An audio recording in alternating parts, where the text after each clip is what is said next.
ஒன்பது கோளும் ஒன்றாய் காண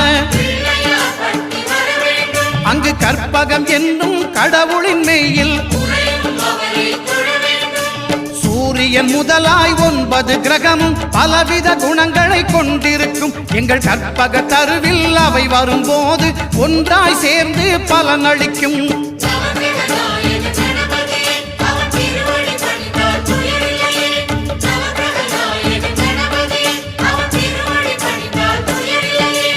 ஒன்பது கோளும் ஒன்றாய் காண